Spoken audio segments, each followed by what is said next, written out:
बिंदु दिया करो ये दासे तृणपेका दीना तबे तो गाइब हरि नाम सुखे अपराध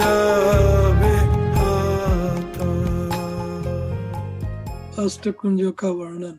श्री राधा कुंड के उत्तर दिशा के घाट के किनारे अष्टदल पद्म के आकार की 8 कुंज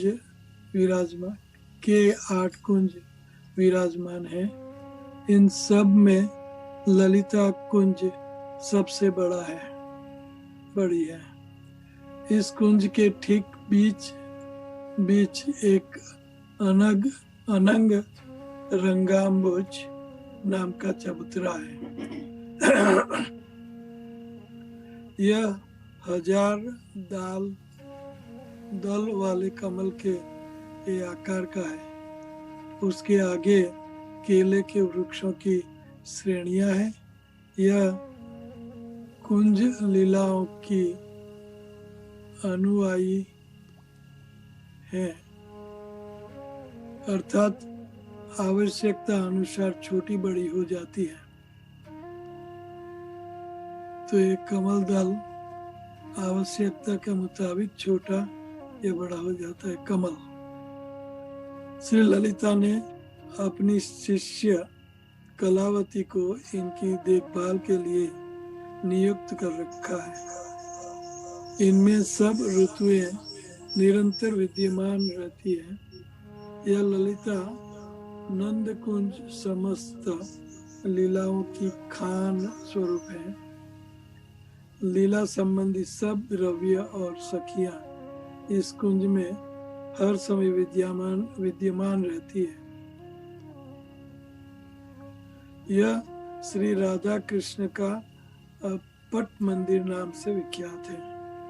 यह कमल आकार ललितानंद कुंज के बीच का चक्राकार स्थल मणियों से बना है और इस केसर के चारों ओर बनी कर्णिकाएं स्वर्ण की बनी है। पद्म के समान शीतलता आदि गुणों से युक्त 5 इंद्रियों को सुख देने वाला उस मंदिर के बाहर स्वर्ण नीलकांत मणि, पद्मराग मणि, स्फटिक मणि और नीलमणि के 5 मंडप निर्माण किए हुए हैं। वे अपूर्व शोभा को बढ़ा रहे हैं। मंडपों के बीच नाना भांति के मणियों द्वारा प्रस्तुत चित्रकारी की हुई है। श्री ललिता कुंज के नेतृत्व कोने में श्री पद्म मंदिर नाम की एक अन्य कुंज है। इसके चारों तरफ 4 सुंदर फाटक हैं और उसमें बहुत सारी बिखरियां हैं, बहुत खिड़कियां, साड़ी खिड़कियां। इस चारों तरफ 4 सुंदर फाटक हैं और उसमें बहुत सारी खिड़कियां हैं। इस मंदिर में नाना प्रकार की मणियों का पच्चीकारी काम हो रहा है। इस मंदिर में नाना प्रकार की मणियों का पंजीकारी काम हुआ है। भीतर की दीवारों पर श्री ललिता ने श्री कृष्ण की समस्त विलास लीलाओं जो उन्होंने समय समय पर गोपियों के साथ की है, चित्र रूप में अंकित की है। भीति के बाहर की दीवारों पर पूतनावत से लेकर अष्टावत तक के श्री कृष्ण के विचित्र कार्य अंकित किए हुए हैं। इस मंदिर की तीसरी मंजिल सब ओर से खुली है। इसके चारों तरफ रत्न जड़ित खंभे हैं जिनके ऊपर एक अट्टारी बनी है। इसी पर बैठकर श्री राधा कृष्ण वंश शोभा का दर्शन किया करते हैं। इस पद्म मंदिर की सबसे नीची मंजिल के बरामदे मणियों से जड़े और नाना प्रकार की चित्र कलाओं से परिपूर्ण है। बरामदों के आसपास चढ़ने उतरने के लिए सीढ़ियां बनी हुई हैं, जिनके दोनों ओर कंठ तक ऊंची चौकियां बनी हैं, जो बैठने में प्रयोग होती है। इस कुंज के पूर्व पश्चिम की दिशा में 2 ऊंचे बकुल वृक्ष लगे हैं, जिनकी 2 शाखाएं मिलती हैं। उन दोनों शाखाओं में 4 मजबूत रस्सियों से बंधा हुआ एक सुंदर डोला झूल रहा है, जो पृथ्वी से नाभि तक ऊंचा है। इस हिंडोला झूल रहा है, जो पृथ्वी से नाभि तक ऊंचा है। इस हिंडोले में पद्मा राग मणि की बनी 8 पटियां लगी हुई है। इस हिंडोले में श्री राधा कृष्ण के बैठने की वेदिका के पीछे 2 डंडों के सहारे सटी एक पट्टी लगी है, जो उनकी कमर के अवलंबन का काम देती है। हिंडोले के अंदर बैठने की जगह है। आसपास और पीछे रेशमी तोशक तकिए लगे हैं। श्री वृंदा देवी उस कमल रूप हिंडोले को, जिसके चारों ओर 8 कमल दल के समान अष्ट सखियां खड़ी है,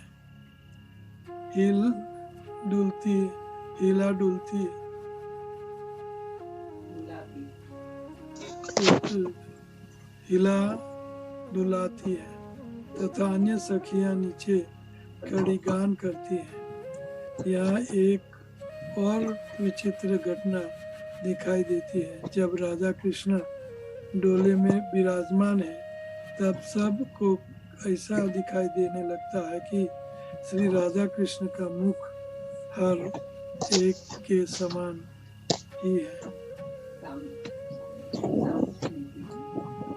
हर एक के सामने ही है, उसके सामने है। ललिता आनंद कुंज के उत्तर आदि 8 दिशाओं में श्री राधा कृष्ण की प्रिय सबसे उत्तम कुंजे नाना भांति के आकारों की बनी है। इस कुंज के ईशान कोने में एक और विख्यात कुंज श्री विशाखा जी की है। इसको मदन सुखद कुंज कहते हैं। मदन सुखद कुंज ललिता सखी का स्वानंद सुखद कुंज है। तो इसके चारों ओर 4 चंपक वृक्ष लगे हुए हैं। इन वृक्षों में प्रफुल्लित नीले, हरे, पीले, लाल फूलों की विचित्र सुगंध अन्य गंधों का तिरस्कार करके बहती है। अन्य रंगों के सुख सारिका आदि भ्रमर व्याकुल अवस्था में इधर उधर मधुर गान करते रहते हैं। चंपक वृक्ष और मालती लताएं इसको चारों ओर से घेरे हुए हैं। देखने से यह कुंज राजभवन जैसा प्रतीत होता है। इस कुंज के चारों तरफ फाटक लगे हैं, जो सुंदर जंगले द्वार है। उस पर विचित्र बेल बुट्टे बने हैं। चारों ओर की दीवारें बड़ी मनोरम और कांतिमय बनी हुई है। श्री विशाखा जी की शिष्या मंजू सखी इसकी देखभाल के लिए नियुक्त है। इसमें जो चित्रकला बनी है उसकी रक्षा करती है। श्री राधा कृष्ण का लीला रास इसमें निरंतर बहता रहता है। श्री राधा कुंड की पूर्व दिशा में चित्र आनंद नाम की एक और कुंज है। यह कुंज अत्यंत विचित्र प्रकार से बनी हुई है। इसमें नाना प्रकार के नाना रंग के वृक्ष और लताएं स्थान स्थान पर विराजमान है, जहाँ भिन्न भिन्न जाति के पक्षी और मृग आनंद से विचरते हैं। यहाँ अनेक मणियों से बने अनेक हिंडोले झूल रहे हैं। श्री राधा कुंड के आग्नेय कोण में श्री इंदुलेखा जी का कुंज विद्यमान है। इसको पूर्णेंदु कुंज कहते हैं। इसके बरामदे और आंगन सफेद पत्थर और चंद्रकांत मणि से बने हैं, जिनमें सफेद कमल, मुकुंद और मल्लिका कमल, कुमुद और मल्लिका के फूल चित्रित किए हैं। इसके अतिरिक्त इस कुंज में जितने वृक्ष, पत्ताएं, फल और पात्र हैं, सब सफेद हैं। इस कुंज की विशेषता यह है कि पूर्णमासी के दिन जब श्री राधा कृष्ण सब सखियों सहित शुभ्राव वस्त्र धारण कर इस कुंज में प्रवेश करते हैं, उसमें यदि कोई अकस्मात वह आ जाता है तो उनका श्री राधा कृष्ण आदि कोई भी दिखाई नहीं देते। उनको श्री राधा कृष्ण आदि कोई नहीं दिखाई देता। श्री राधा कुंड के दक्षिण दिशा में श्री चंपकलता की हेम कुंज है। यह स्वर्ण वर्ण की है। श्री राधिका वहां आती है तो अपने समस्त श्रीअंग पर लीलावशतः पीला अनुलेपन लगाकर और पीले ही आभूषण, पीला वस्त्र धारण कर के आती है। उस समय श्री कृष्ण भी उनको नहीं देख पाते हैं। श्री कृष्ण गौरांग वेश धारण कर वहां छिप कर आते हैं और श्री राधिका और उनके सखियों के बीच हुई मधुर प्रेम वार्ता श्रवण करते हैं। उस समय कोई भी उनको देख नहीं पाता। एक दिन की आश्चर्य की घटना है कि श्री राधा कृष्ण को एक आसन पर विराजमान देख पद्मा सखी जटिला को वहां लाई, किंतु आकर देखती है कि राधा कृष्ण का कहीं पता ही नहीं है। इस कुंज में श्री चंपकलता ने एक अनुपम रसोई घर बनवा रखा है। यहाँ एक मणिमय वेदिका है जहाँ बैठकर श्री राधिका कृष्ण भोजन करते हैं। श्री चंपकलता समय समय पर श्री राधा कृष्ण के सब भोजन का आयोजन करती है और पाक विद्या में निपुण श्री वृंदा देवी की सहायता से भोजन प्रस्तुत करती है। श्री राधा कुंड के नेतृत्व कोने में श्री रंग का मनोहर कुंज है। यह कुंज श्री राधा कृष्ण को अति प्रिय है। चारों ओर श्याम लताएं और तमाल वृक्ष की शाखाएं इसको घेरे हुए हैं। इस कुंज में समस्त वस्तु श्याम वर्ण है। वहाँ श्वेत वर्ण था, यहाँ श्याम वर्ण है। यदि किसी समय मुखरा आदि कोई भी आ जाए तो श्री राधा कृष्ण को युगल भाव में देख नहीं पाती है, केवल श्री राधा ही दिखाई देती है। श्री तुंग विद्या का कुंज अरुण कुंज के नाम से विख्यात है, जो श्री राधा कुंड के पश्चिम में विद्यमान है। इसकी लताएं, वृक्ष, पुष्प, मंडप, हिंडोले और आंगन आदि सब लाल वर्ण के ही हैं, जिनकी अनुपम शोभा है। श्री राधा कुंड के वायु कोण में श्री सुदेवी का हरित कुंज है। श्री राधा कृष्ण इसमें सार पासे खेला करते हैं। इसकी लताएं वृक्ष और पक्षी सब हरे रंग के हैं। इसके अंदर की सब वस्तुएं, चबूतरे और बरामदे आदि समस्त हरी मणियों द्वारा बने हुए हैं।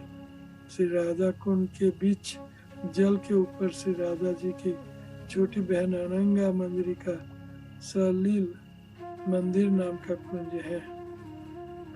यह पद्मराग मणि और चंद्रकांत मणियों की विचित्र योजना द्वारा बनाया गया है। इसके भीतर जल के नीचे जो मणियों द्वारा चित्र अंकित हो रहे हैं वह जल के ऊपर तरंगों के समान जान पड़ते हैं। So 6:31, maybe we can stop here. कि ये सेम कुंड चल रहा है। अब तक जिस कुंड का वर्णन हो चुका है वह सरोवर नहीं, ठीक है। सो यहाँ हम कल यहाँ से शुरू करेंगे पढ़ना। तो एनी क्वेश्चन किसी को है? कोई सवाल? किसी को कोई सवाल है? हरे कृष्ण गुरु महाराज जी प्रणाम। यस महाराज जी, दिव्य लीला के बारे में एक जिज्ञासा है। अगर अपराध पूर्ण हो तो काइंडली क्षमा कर दीजिएगा, मैं पहले से ही क्षमा मांग रहा हूँ। महाराज जी, हम समझ पा रहे हैं कि ये दिव्य लीला जो है ये कंटिन्यूअसली और सेम दिव्य लीला अनादिकाल से और अनादिकाल तक चलती रहती है अनवरत। यस सो महाराज जी, इसमें ये इट रिमेन्स द सेम, ये मोनोटोनियस और ऐसा नहीं लगता जैसे हम भौतिक जीवन में समझते हैं। There is no changes over a period of long time. I mean, unforeseeable time. विविधता तो बहुत है, विविधता भी बहुत है। एक कुंज में एक ही साथ सब कुछ नहीं है, वेराइटीज है। तो वेराइटी लीला, variety is mother of enjoyment. So it's not monotonous. कुंज लीलाएं और हर एक कुंज का वातावरण और अधिष्ठाता कंट्रोलिंग पर्सन अलग है। और राधा रानी और कृष्ण, अगर अकेले कृष्ण होते, अकेली राधा रानी होती या गोपियां न होती, अकेले होते तो आप कह रहे हो वैसे हो जाएगा।